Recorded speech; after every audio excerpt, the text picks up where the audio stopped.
Yo, what's up guys? Welcome to video 3 of the sim rig build. As you may notice, there's a few extra little bits here that you didn't see in the last build videos that I've added on since. We're gonna go over all that in better detail, some of the good, some of the bad, what I like about it, what I don't like, and overall just kind of how it's been for the last couple weeks as I get used to it all. Let's talk about the Obutto chassis first. Yeah, so as you guys can see, we're sitting in the chassis. This is my the camera and the angle I use for the live streams that I'm going to be doing. For size reference, I'm like 6'5", 280 something pounds, maybe 290 if I had too many Oreos lately. But I actually fit really comfortably in the seat and in the chassis as, you know, the length and the seat height of it. The steering wheel distance is actually really good. Usually you want kind of your wrists sitting right at the top of the steering wheel with just a small bend in your elbow, just kind of relaxed. You know, you don't want to like lock your arms out and really stretch, but you know, sitting back in the seat, you know, I can put my wrists on the steering wheel and still have a bend in my arm, and it's super comfortable. When I'm holding the steering wheel, my arms have a good bend to them. The height of the wheel is fine, almost a little lower than I'm used to sometimes, but in a lot of cars and a lot of race cars, I end up sitting really high over stuff. So it's actually really nice for me. I've been super comfortable in it for long, you know, periods of time, a couple hours at a time, and no issues at all. The seat is adjustable. You know, if you're shorter, most people are shorter than me. It does just slide right up, and you can get it in it. You know, I can do NASCAR style like this if I want, or it just really easily slides right back. The steering wheel is adjustable in position as well, but it's kind of at an angle as it comes up. So you know, when it kind of comes out towards you, it also comes up a little bit. So if you're a little bit smaller, that might be a little bit of an issue as the steering wheel gets pretty high. So you'll want to kind of push that all the way down to the bottom and then move the seat to the steering wheel instead of moving the steering wheel to you. And on that note as well, with the pedal position, that was super comfortable. And as you guys saw in the previous videos, where the kind of the angles that we set that to, that's where we've left it. I haven't made any adjustments to that. We simply, you know, tightened down the bolts, and when I sat in it for the first time, I was happy with it, and I've been running it that way, and I haven't made any adjustments, and I don't really plan to. I think it's been fine. Again, I mean, I've spent several hours sitting in this thing at a time, and my legs are fine, my ankles are fine, my feet are fine. I've gotten used to the position in the feel of it, and I'm actually really pleased with that. So another thing I really like about the Obutto R3volution is the way the wires are able to run through that center kind of spine column under the steering wheel to the very front of the rig and then down to the computer. All of that was super clean. As you guys can see, we've got wiring loom, and we've got just kind of like a main harness coming down from the 3 monitors, and then a couple additional wires now for the 4th monitor and the camera that we added on later. But overall, running the wires on the back of the monitor stand, running the wires through the center column for the steering wheel and down for the pedals, turned out really clean. I'm really happy with it. You know, yeah, maybe I could spend a little bit more time and really nitpick it, but without shortening wires, and you know, you're not going to shorten display cables and HDMI cables. So, you know, less doing that. It's about as good as it's going to get, and I was actually really happy that I was able to run the wires the way I wanted to, and then add additional wires easily afterwards, and still keep it really clean. So that's some of the good stuff about the chassis. But a few of the negatives, if we had to kind of add things in that column, would be the shifter mount. I don't know how well you guys can really see it, but I mean, yeah, you can kind of see that pretty good. It moves around. It could be a lot better.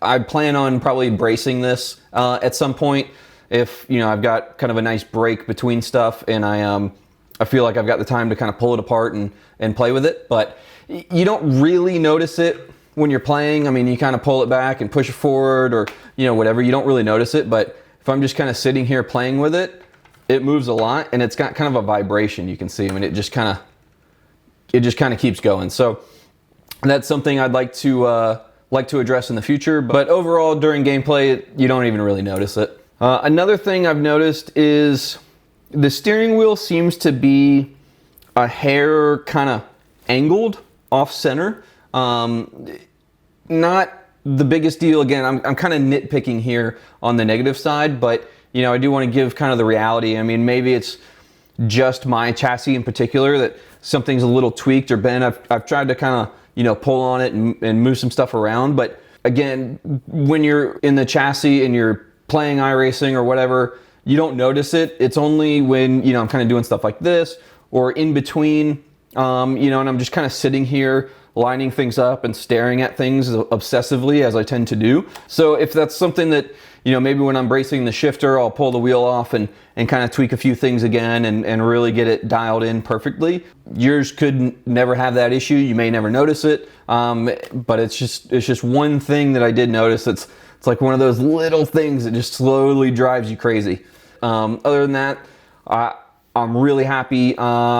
You know, the Obutto was in stock. It was available. I don't regret this decision at all. I think it's been great. Really happy with the monitor stands. All of that was really easy to set up. You know, they aligned really easily. They've been super stable. The whole chassis is super solid. Nothing moves around. You know, I can rock in this thing and it'll move a little bit on the carpet, but when I'm driving and hitting the force feedback full on and going over jumps and curbs and, you know, all that craziness, nothing shaking around, nothing moves. It feels super solid. But speaking of the force feedback and all that sort of stuff, let's talk about the CSL Elite wheelbase and the steering wheel. I'll talk about those together. Overall, fantastic. It's the low end model, but listen, you can't tell. I've had zero issues with it. It connects every time. Setting it up the first time was incredibly easy. Basically just like plugged it in, downloaded the software from Fanatec and just kind of did the quick calibration. I mean, every time you hit the power button, it calibrates, it spins around, it recenters itself, and that's all you have to do. I was blown away how easy it was. You know, I haven't done sim racing stuff for several years, and I feel like last time trying to set up the steering wheel and the pedals and get everything talking together and working together was a process, you know. So this was about as easy as it gets, plug and play. The feedback, the force feedback, the feel, the steering wheel, the button placement, all that, the buttons, the paddles, you hear the nice clicks. It all as a package works really well together. The LED lights coming on is super cool for the shift lights. You know, again, overall, super happy. I don't regret it. I would buy this setup again, and I'd highly recommend it, especially kind of on a budget. And if you're just kind of starting out and you're not sure how much you're really going to do of sim racing, and it's something you want to kind of get your feet wet, this is a fantastic setup. I don't plan on updating it anytime soon. All right, so real quick, let's go over the pedals. As you can see here on my pedal cam for the live stream, I've added this extension for the brake. As you can see, what that does is it brings the brake pedal further out compared to the throttle. That way, when I brake, I can just roll my foot over for blips. You know, if I'm just blipping away. I had a little bit of a problem where when I was blipping, I was having to bring my foot really high kind of up, and it's hard to bring your foot up that direction and press down. So I added this. I'm not going to show you guys how I did it. It's not the best. As you can see, there's kind of an extra hole here. This particular one is a little thin for the pedal, you know, kind of the base Fanatec pedal plate. So you guys can kind of work that out on your own if you want to do it. And that's kind of what I did, and that's what I needed to kind of get it to work for me. But overall, with the pedals, I've been really impressed and super happy with them. The brake pedal feel is really nice. I mean, I'm like pushing pretty hard and that's all it moves. It was really important for me to have that good solid feel on the pedal. In the previous video where I put that together, the different, you know, changing out the rubbers for the pressure on the pedal, I've kept that where it is.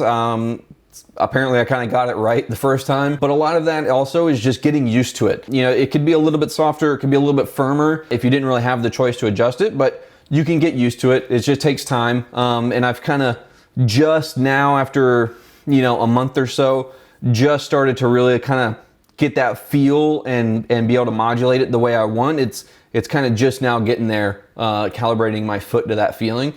It'd be nice to have a little bit more feel on the clutch. Like for some of the Porsche Cup standing starts, you know, if you guys have seen my live streams, I drag launch the crap out of it and I make, you know, 3, 4 positions, 5 positions sometimes just on the standing start. And I do that with, you know, the clutch. So a little bit more clutch feel would be nice. Again, it's just kind of being nitpicky.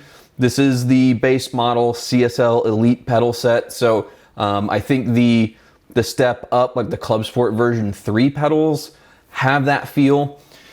If I do upgrade anything on this rig, initially, like the first thing to upgrade, I would probably go with the Club Sport pedals, just for the adjustability on the pedal faces. You know, you wouldn't have to kind of bolt and screw in, you know, this sort of spaced off plate on it. And then that feel for the clutch and the throttle is supposed to be a lot better on those. So that's kind of the only thing I'm kind of like wanting right now, if you will. You know, real quick, moving on to the shifter.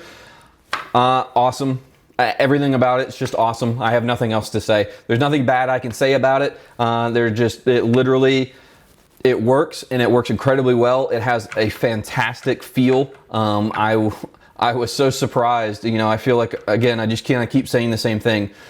Everything has worked as good or better than I expected. Which is surprising. You know, it doesn't always work out that way. But shifter's great. You can kind of hammer this thing around in sequential mode. You can easily put it into H pattern mode, and it's great. You know, that's all you really need to know about it.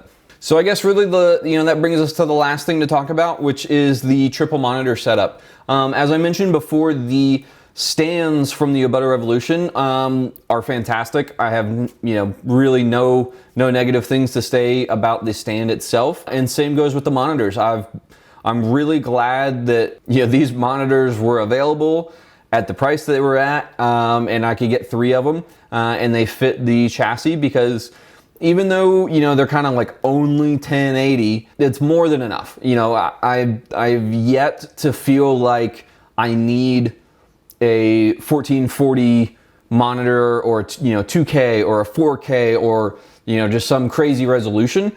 It doesn't really matter as far as kind of what I've noticed. I think more what's important is the frame rate, kind of to a point. I run my iRacing frame rate at like maxed out 90, and it's usually like between 80 and 84. I've had a few times where it's dropped down to 40, and I can notice the difference. And it just kind of like, it's almost distracting when it changes mid-drive like that. I mean, I think you could do it and get used to it if you only had like a 30 or 60p monitor. Don't worry about it. I think you would be fine. I used to race on a 60 hertz 4K TV from, you know, 10 years ago. It really wasn't that great, but you get used to it. If you've never streamed at 90 or 120 or 140 frames, you wouldn't really know what you're missing out on. So I would say don't stress about that too much. For me, having 3 of the same monitors, the color between each one is identical. That can be an issue sometimes. You know, I have yet to go into the settings and adjust anything, you know, out of the box. Plugged them in, turned them on, and it looked fine for me. You know, and I adjust color and edit photos and videos all day for a living, so I'm pretty tuned into that sort of stuff. And there's nothing that I feel like I really needed to change on it. So I've been able to just kind of run it as is. You know, getting the monitors lined up, I make small tweaks here and there as I kind of notice things and kind of focus on certain areas. But it's super easy to do, and it's just little, you know, again, little adjustments, those fine last little, you know, 5%, 3% details that, you know, after 2-3 months, it's like really dialed in and awesome. And that's kind of where I feel like I'm at now. It's finally to the point where I'm like super happy.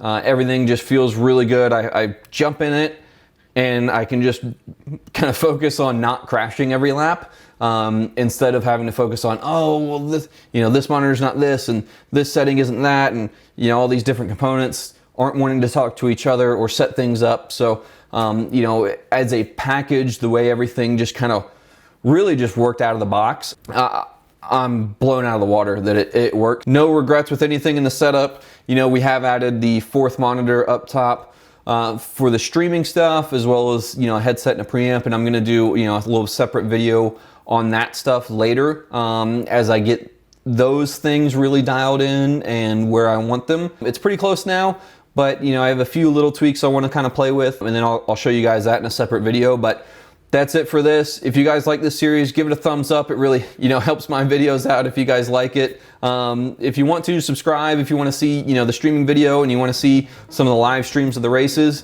you know, hit that subscribe button, and we'll see you guys in the next video. Thanks for checking it out. Peace.